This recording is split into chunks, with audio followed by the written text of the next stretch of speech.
Happy Thursday, everyone, and thanks for joining in on our lunch bites. I'm Chantel Hummel. I'm on the program team for the Entrepreneurship and Innovation program at Western Washington University, and today I'm here to introduce Joel Swisher. He's the director of the Institute for Energy Studies and research professor of environmental science at Western Washington University. The Institute offers interdisciplinary education and training related to the science, technology, policy, and business aspects of the conversion and use of energy resources. Previously, Dr. Swisher was consulting associate professor at Stanford University and an independent consultant in clean energy technology and business strategy. He was formerly CTO at Camco International and Managing Director of Research and Consulting at Rocky Mountain Institute, where he led research and consulting work for numerous electric utilities and producers of goods ranging from semiconductor chips to potato chips. So today I'm going to give a warm welcome to Joel Swisher, and I will pass it to you. Okay, so just as we start, my dog starts barking in the background. So welcome to virtual instruction and communication, including all of the glitches. I'm going to try to share my screen now and project some PowerPoint images. Okay, so I want to talk about the Institute for Energy Studies and our program at Western and how it fits into the educational infrastructure in the state and also the policy infrastructure at the state and other levels leading towards the clean energy transition. And this idea of a transition from our current inefficient fossil fuel driven energy system to a clean energy system is really the motivating force and the problem that we're trying to address in the Institute for Energy Studies. And the program itself was really originated in response to student interest in exactly this challenge. And the flip side of that problem, of course, is the opportunity to prepare our graduates to become practitioners and indeed leaders of that clean energy transition in the Northwest and beyond. And to do that, we have to take a pretty unique approach to the educational program. The emergence of Greta Thunberg as kind of an icon of the challenge that the planet faces in addressing climate change and succeeding in the clean energy transition in order to fight climate change, I think has been a really positive thing.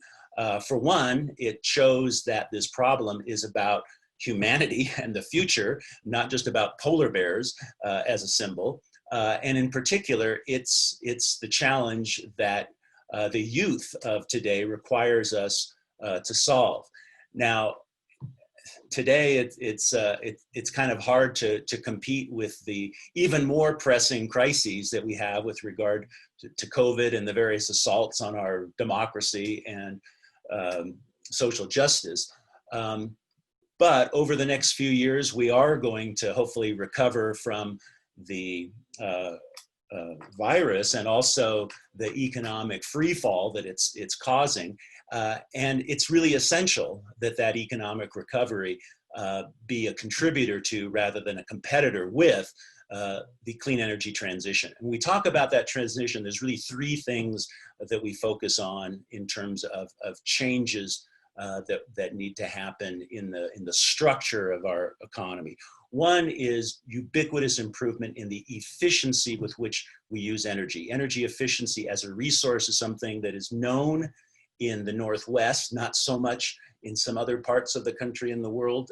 We might be considered leaders in that, but without continuous improvements in the amount of benefit we get out of each unit of energy that we use, we really have no chance of catching up with the problem of climate change and carbon emissions.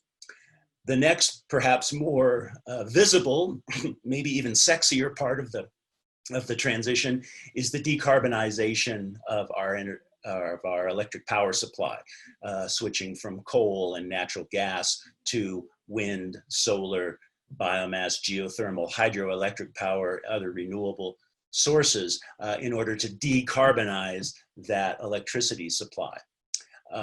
And that's well underway. It's taken a long time to get moving, but there's a lot of momentum, and the economics are much more in our favor today than before. Once you start to decarbonize the electricity supply, though, it opens up another pathway for decarbonization of other uses of energy, like the fuels that we use in vehicles and in heating buildings, by way of electrifying those uses. If we switch to electric vehicles, if we switch to more electrification in buildings to replace gasoline, diesel fuel, natural gas, as we supply ever cleaner electricity, we have the ability to decarbonize those end uses of energy as well. So it's really those three actions that people talk about mostly when they talk about this idea of an energy system transition in the direction of decarbonizing energy. Now, as I said, we're a state institution, and we're very interested in supporting the state policy, which has generally been relatively progressive in the energy area. And state policy is really important in energy, as it turns out.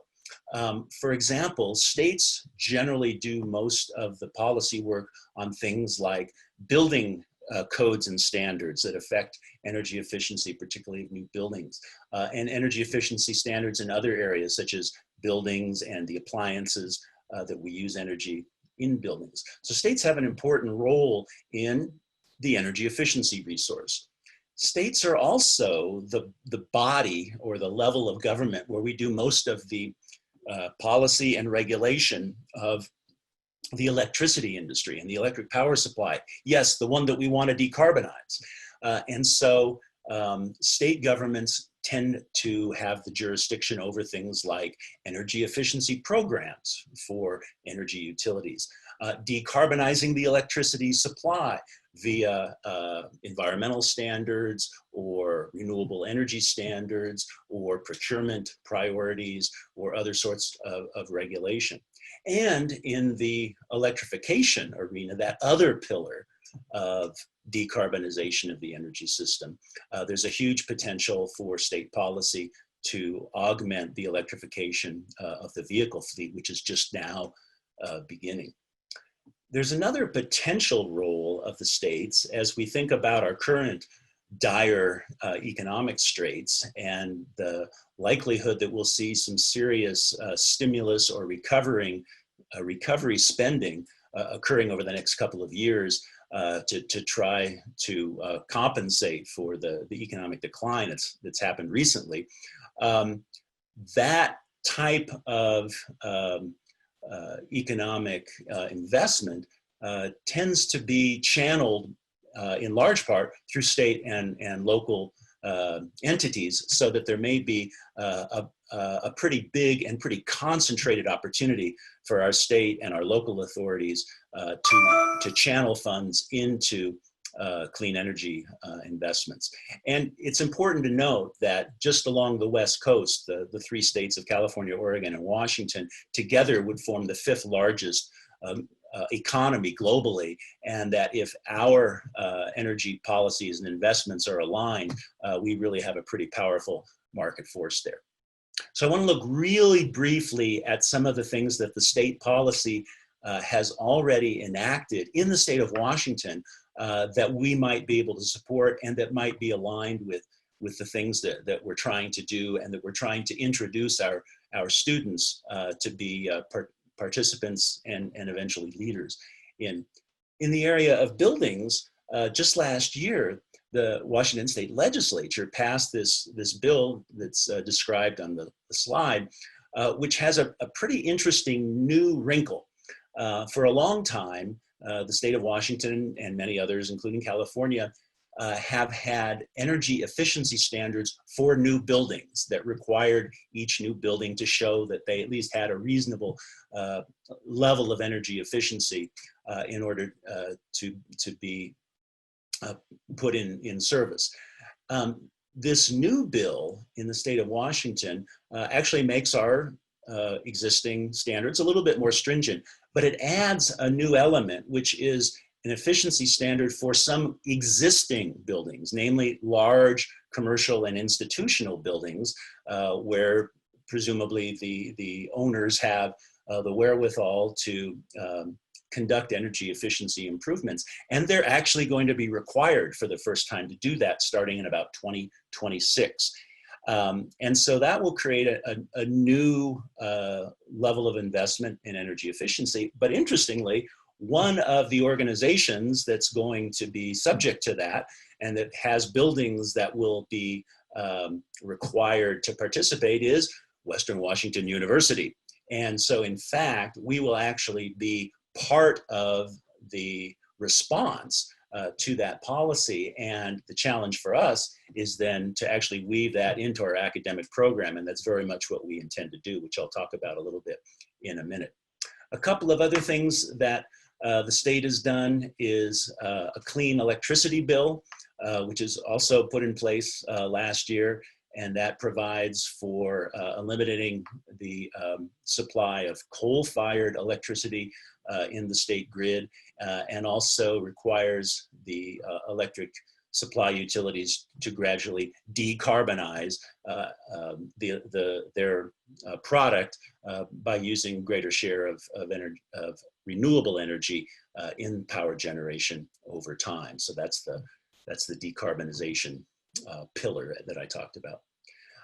There's also momentum and some state policy measures to try to decarbonize vehicles. And Washington is doing its part in trying to maintain the momentum towards improving energy efficiency standards in vehicles, despite the resistance from the White House, which is hopefully going to stand up in the litigation that's going on. But Washington also passed the zero emission vehicle mandate, which actually mandates a certain share of the new vehicle fleet to be electric, and has a number of other policies to encourage electric supply utilities and local governments to advance electric vehicles. So that's that other pillar. And I just want to make a quick point about this idea about stimulus spending and the important role of states should that become a major driver of investment in the country. If you go back to the 2009 stimulus package that was triggered to drive the recovery from the 2008 financial crisis, about 90 billion of the maybe 750 billion that was spent went into energy.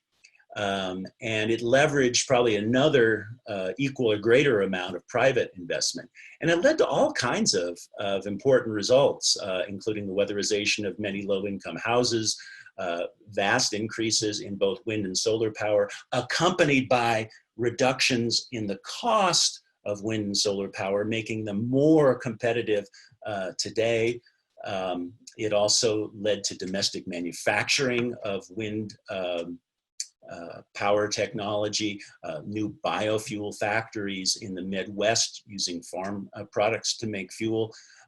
It bailed out and literally saved all of the jobs in 3 of the American automotive companies and created many other jobs and trained a lot of both students and mid-career professionals. So it really had a amplified impact on triggering a lot of momentum in this clean energy transition that really sort of got going with some momentum around that time.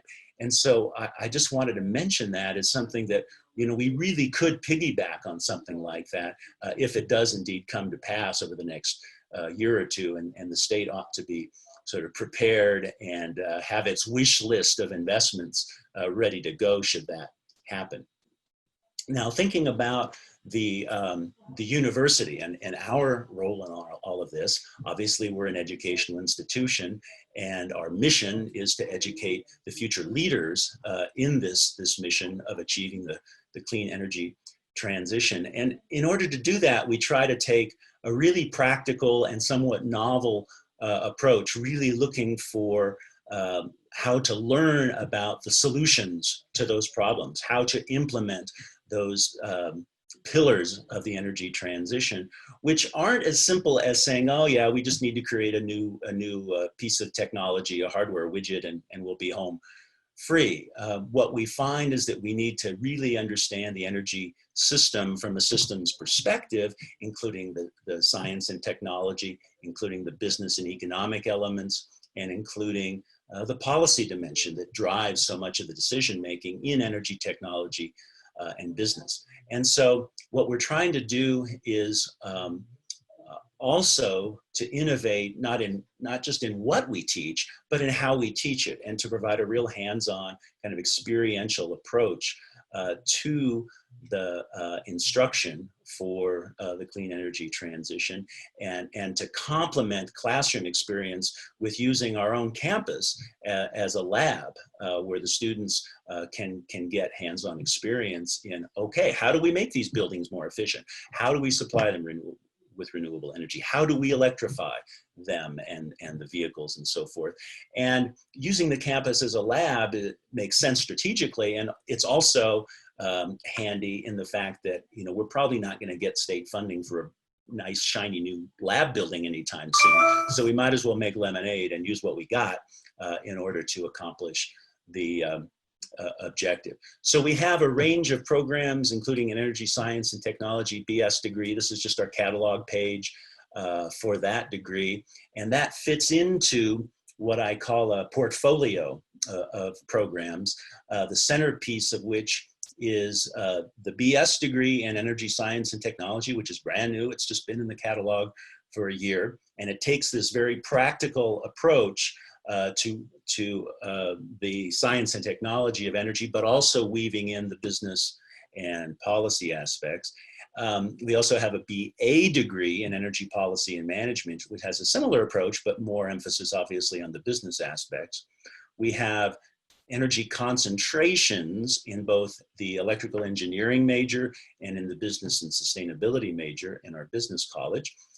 And then we also have energy minors in energy policy and energy science. And to top all that off, and particularly aimed at the audience, professional development students and mid-career professionals that are interested in augmenting their skill set, we have 5 new energy certificate programs, which take a kind of a little bite-sized chunk of the program, typically 4 or 5 classes, 15 to 20 credits in a particular specialty like energy policy or energy in buildings or the Northwest electricity system, what have you.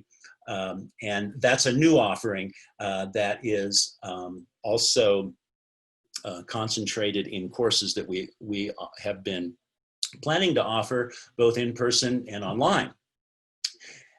And that's something that's all completely changed as a result of our fairly rushed response to the COVID crisis in the spring, and now again in the coming fall term.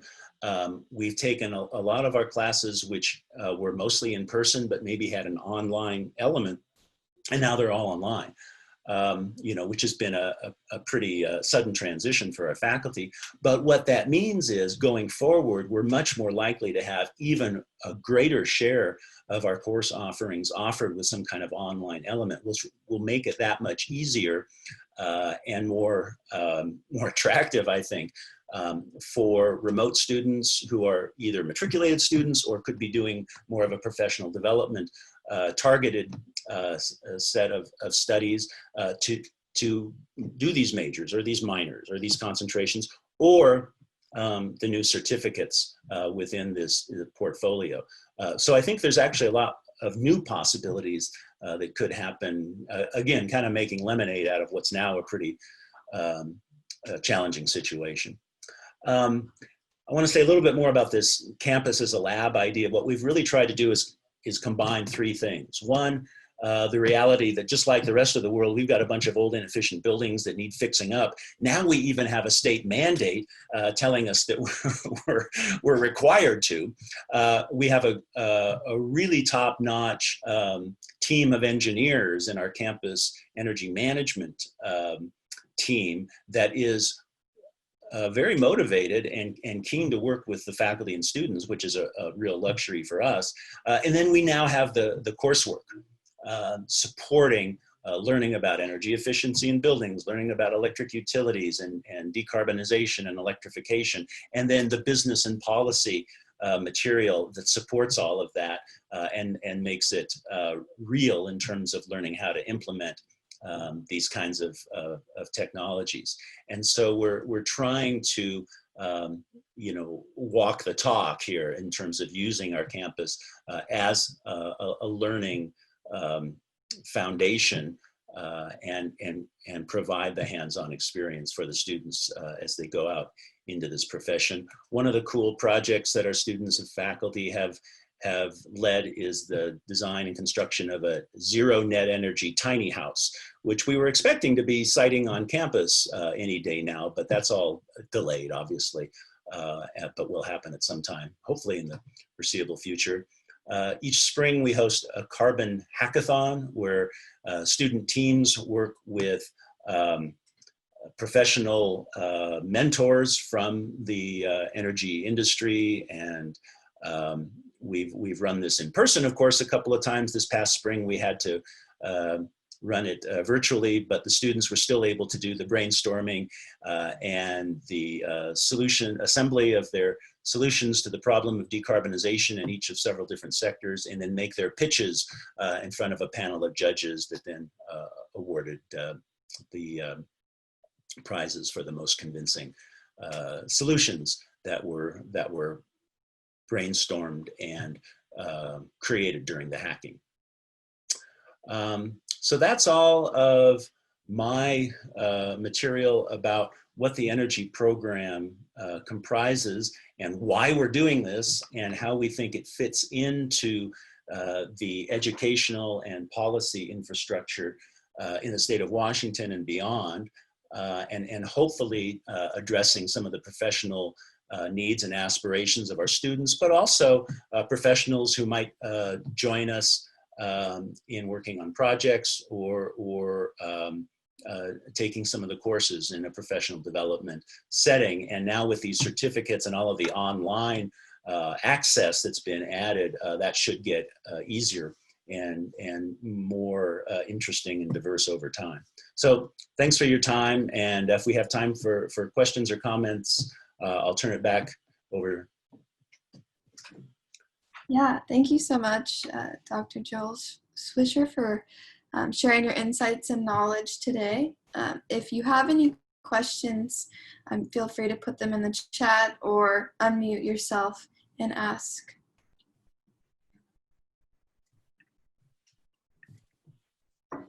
Joel, thanks for being here.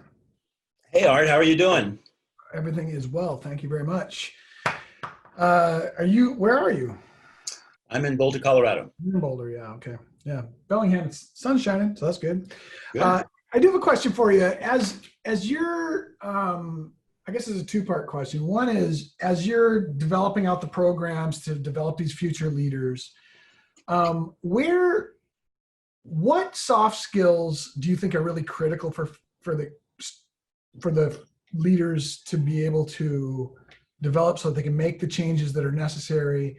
And how are you approaching that through the Institute? Well, obviously, it's about entrepreneurship and innovation, right? Well, that's a good answer. Not the one I was necessarily looking for, but I'm going to well, that's part of it, but it's also how to be a practitioner of this stuff.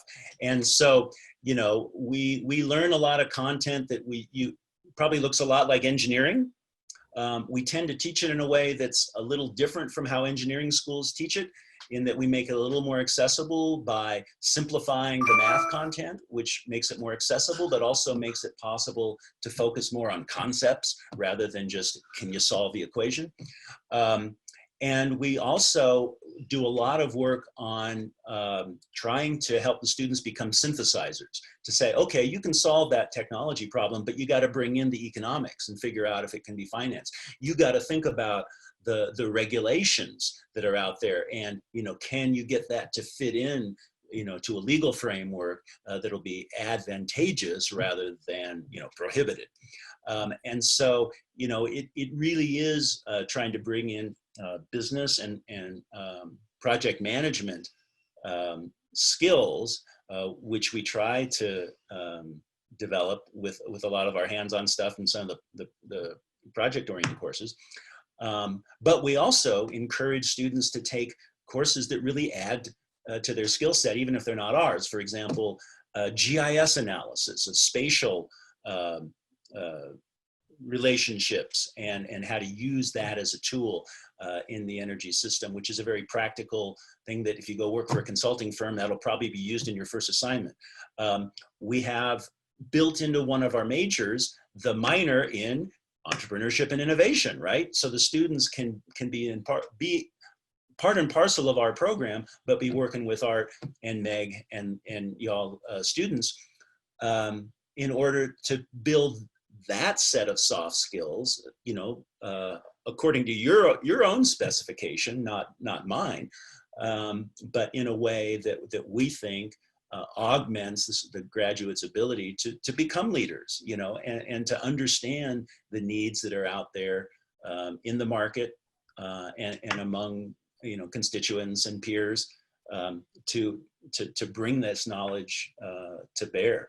So we're trying to be as close to real world as possible, while still teaching all the math and science and econ and so forth, and policy material from an academic perspective. But we're trying to package it in more of a problem-oriented framework. So, one, you see the connections and you're challenged to do more of that synthesis. And two, hopefully it's just plain more interesting, Yeah, makes total sense. Because it seems to me that as I listened to what you were talking about, that the challenges in front of us aren't technology ones. They're really human ones. And how do you get to the place where there's a tipping point where there's societal agreement, whether that be society be a very local society or a national or global society, to try to actually shift toward places where decarbonization is not just a thing in Washington, but it's a thing that's more ubiquitous. It just seems those skills are going to be really, really critical, along with having a very, very solid set of chops on all of the technical aspects as well. So. Yeah, I mean, we have a really stellar advisory board of really leaders in the energy profession around the region. And we've consulted with them as we design these degrees. And it's a really interesting process because, I'll present my draft of what this BS degree is going to be, for example. And they'll say, oh, well, that's pretty good. But, you need more thermodynamics and you need heat transfer and you need, and they start describing all this technical stuff that they think, everybody's got to be exposed to, which is mostly right. But then I remind them, hey guys, you just described an engineering degree that you can get from the UW, you can get from Washington State, you can get from Purdue or Cal Poly or wherever. Are we done? Do we not really have a need? And no, but those guys, those graduates, I mean, they can't write, they can't speak, they can't really design, and they need more, more breadth and more synthesis. And oh, now we're talking. Now we start to bring in some of the rest of our approach and those things that we bring into the synthesis. And yes, the fact that we do kind of simplify some of the math standards so that A, it's more accessible, but B, that we're actually learning the subject, not just ever more math. And you can always find someone to do that, frankly. So that's been the process of finding out where the gaps are in the profession. And what they're saying is, there's some really specialized power engineer, and there's some really specialized financial guru, but someone's got to talk to the CTO and the CFO. You know, someone's got to translate both of them and understand their quantitative language. You know, not just be kind of a generalist that knows a little of this and a little of that, that actually has some serious chops, but can synthesize those different parts of the organization and the business. And so, you know, it's those gaps between the silos that our academic structure has created that we're trying to fill. But it isn't just being a generalist with a little of this and a little of that. I mean, you really got to dig in and understand the subject and synthesize the different parts of it. Yeah, really interesting. Yeah, cool. Thank you. Joel. Yo. Hey, thanks for being here today. I appreciate what's that? Go ahead. Oh, you have right. You have a question? Well, yeah, I'm just curious about how you've been developing these programs in, you talk about how it's a people problem that interdisciplinary skills or studies are all working towards creating. And I just wonder how you've been able to balance the peer relationships that are so important to this industry's growth, to have, you know, not just silos of information, but really bridging the gap and allowing your students to create that cohesive peer group that. Yeah, well, it's all about the balance, right? I mean, and I got to say, there's a lot of skepticism out there about the interdisciplinary enterprise and the interdisciplinary degree. And I share that. You know, when I was at RMI, I hired a lot of recent graduates, and I had a lot of interviews with graduates from environmental studies, this and that, and interdisciplinary stuff, and I basically never hired them. I almost always hired the engineer or the hard science grad or the business grad, and then, you know, made do with the fact that they needed broadening. So I feel like we're really walking a tightrope in trying to take on this challenge of, let's make an interdisciplinary degree, but let's make it broad and deep, right? And let's make sure that, yeah, you understand the connections and have the ability to synthesize, but you also know your stuff, you know, and you also have some depth, and you know, you can be a quant, you know, and not get run out of town, you know, as soon as the engineer, you know, pulls out their model and you can't keep up with them. So it's that tension between needing the breadth and the ability to synthesize with actually having the fundamentals to a level of depth that you're solid. And what we've had to do at Western to make that work is to really be our own weird bird. You know, we're not in anybody's college. We're not in the CBE. We're not in the CSE. We're not in Huxley, but we work with all three. In fact, we work with the humanities and social sciences too. We have affiliated faculty in anthropology and in history, bringing in, you know, the issues around energy development in developing countries, you know, which is not just about technology in a more obvious way. And so that's been the challenge. And one of the solutions that I've come up with, particularly in the courses that I've taught or that I've started and then handed over to other faculty, is to try to use this problem-based approach and bring the science and math and economic and policy fundamentals into solving problems in a way that forces that synthesis, you know, as you're learning the material, you know, the first time or the second time through. And so, you know, when you say balance, it's all about balance. It's a real fine line to walk. And of course, it would be easy if we had the students for 6 years, but, you know, we only got 4. So, you know, we've got to be really, really selective in how we do it. Yeah, there seems to be a real balance between your students are both studying to have a career in maybe academia and really digging in and researching, and other students may be more vocational and looking for, you know, a career that's in a, you know, profit sector. Well, that's right. But I'll tell you, one of the things that we've really worked hard on, and it's beginning to pay off, is working with some of our colleagues in the 2-year colleges, you know, where the students start out with that kind of vocational approach and then think, you know, this energy, you know, technician work is pretty interesting, but maybe I want to be that guy's boss. maybe I need a 4-year degree. And they get really excited about the content. And we've had some of those folks transfer, and we've set up a streamlined approach to doing the transfer to Western, and they've really excelled when they came.